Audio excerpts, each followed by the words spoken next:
En el mundo cristiano, en el universo cristiano, hay muy poca preocupación por entender científicamente las cosas que están escritas en la Biblia. En cierta manera hay una especie de fanatismo de aceptar lo que dice la Biblia tal como está ahí en el texto y parece que da una sensación de pecado cuando uno se aparta a leer un libro científico o una Biblia que sea diferente a la que mi denominación tiene. Me sucedió a mí cuando yo era pentecostal, le dije una vez a mi pastor, Carlos González, que yo estaba leyendo la Biblia católica. Entonces me dice él que yo estaba yendo a fuentes de agua, ¿cómo se dice? Aguas que no tenían vida, algo así, al leer yo la Biblia católica. Bueno, esa sensación, esa forma de pensar que tenía este pastor está en muchos cristianos. Cuando uno les dice que está recurriendo a conocimientos científicos, ya es mirado como algo como una cosa extraña, como que estás descarrilándose.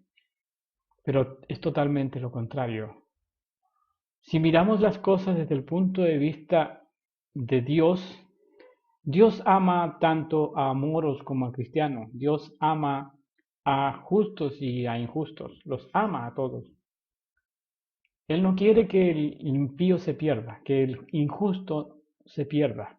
Él quiere que se salve. Por lo tanto, tiene que amarlo hasta lo último, hasta que haga lo imposible para que ese hombre se rectifique su vida. Así es el amor de Dios. Se supone entonces que si nosotros creemos en Dios debemos pensar de la misma manera y tener el mismo sentir que tuvo Dios, que tiene nuestro Señor Jesucristo, que dio su vida por todos. ¿No es entonces apropiado descartar la posibilidad de que alguna de las personas que están todavía fuera del cristianismo tengan algo positivo, tengan algo que contarnos y que pueda servirnos? No podemos despreciar eso. Es lo que sucede con la ciencia. La religión repudia la ciencia y la ciencia repudia la religión. Ambos se detestan. Pero la verdad es que cuando uno llega a estudiar ambas cosas, se da cuenta que las dos están tratando de decir las mismas revelaciones, los mismos misterios con distintas palabras. Son distintas las palabras nomás. La Biblia, por ejemplo, nos habla de que Dios es espíritu. La ciencia ya ha entrado tanto en el estudio de la materia que ha llegado a la conclusión de que todo es energía, que nada es sin la energía, que la masa está intrincada con la energía, así como nosotros estamos intrincados con nuestro yo personal, con nuestro Dios. Dios es uno con nosotros, pero si lo enfocamos así de frío, no vamos a comprender, no lo vamos a aceptar. Así es que tenemos que apoyarnos tanto de la religión como de la ciencia. Ambas cosas, cada una con sus palabras, nos va a explicar exactamente lo mismo. Como dijo Einstein, la energía se convierte en masa y la masa se convierte en energía. Así es que en el momento en que observamos la materia, nosotros vemos masa, pero dentro de la masa está la energía, está intrincado. Cuando nosotros decimos que hay un vacío en el cielo, la verdad es que el vacío no existe. Hay algo ahí que no vemos. La luz atraviesa el espacio vacío, por lo tanto ya hay fotones que van pasando en ese vacío, ya hay algo. Así que Dios nos dice que, por medio del apóstol Pablo, que lo que se ve se hizo de lo que no se ve.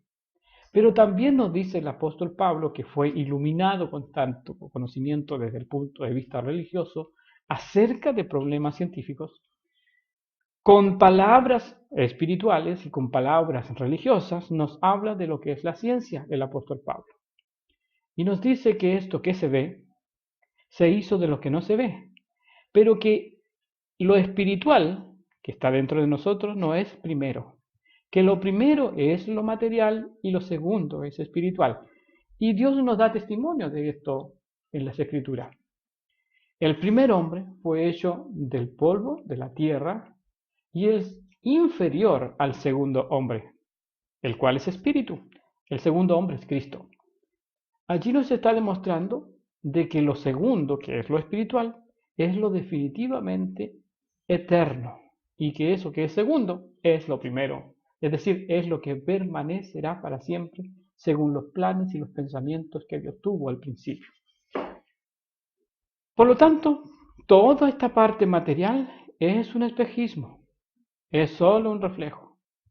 La realidad está en el proyecto, en la mente de Dios, pero manifestado ya después de haber pasado por la manifestación terrenal o material.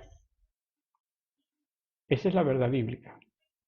Que todas las cosas se manifiestan en la materia y una vez que adquieren el cuerpo y el trabajo y la función, podríamos decirlo así, estando en la materia, puede entonces desaparecer la materia y lo que permanece es lo que se formó estando en la materia viva.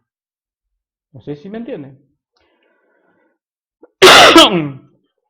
Es decir, el proyecto de Dios de crear al hombre nace cuando no hay nada. Es como en nosotros nace el pensamiento aquí en nuestra mente y nada tenemos. Pero luego pasa y viene el tiempo y comenzamos a obrar, es decir, a hacer que aquello que habíamos pensado sea una realidad.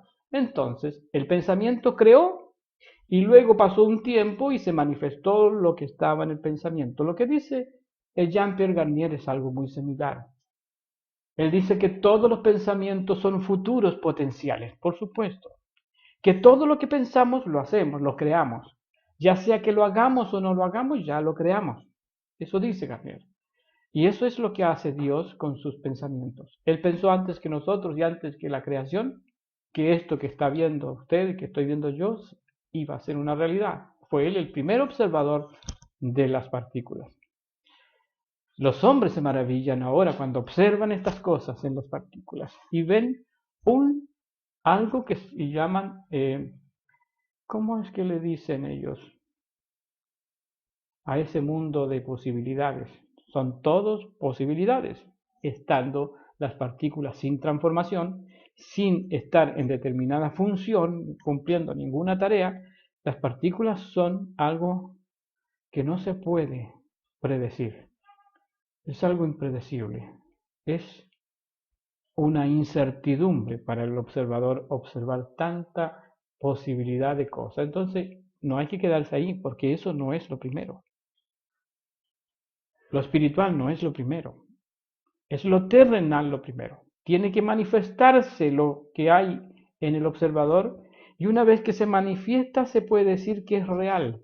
Y esa realidad, cuando vuelve a transformarse para quedarse definitivamente en lo eterno, entonces permanecerá conforme a lo que había sido estando en la materia.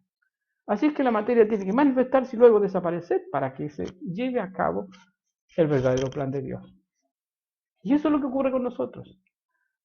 Nos manifestamos según el modelo de Dios y según la voluntad de Dios como seres terrenales o carnales durante un periodo de 70 años y los más robustos llegan a los 80 años.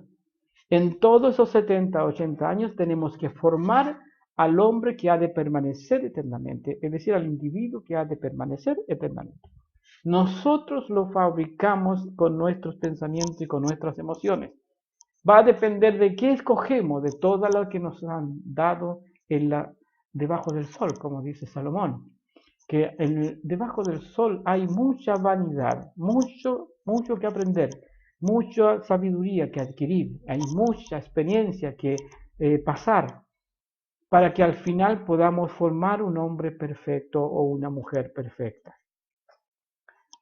Tenemos entonces un periodo temporal de 70 años mientras estamos en la carne, algunos dicen encarnados, pero no es que estemos encarnados, hemos nacido en la tierra. Las partículas antes que formaran la primera célula de un ser humano no era nada, la partícula era simplemente libre, pero entró y adquirió un modelo y se quedó. Otras entran y salen, otros cumplen funciones desde fuera, etcétera, etcétera. Hay una variedad inmensa de trabajos que tienen que hacer los espíritus, según términos bíblicos, las partículas, según términos científicos. Un electrón puede salir de un átomo e ir a otro átomo. Una partícula puede salir de un ser humano y entrar en otro ser humano. Una, no digo todas, una, pero hay quienes están formando una identidad dentro de nosotros. Ese conjunto de partículas es un número inferior al conjunto de partículas que conforman el cuerpo humano.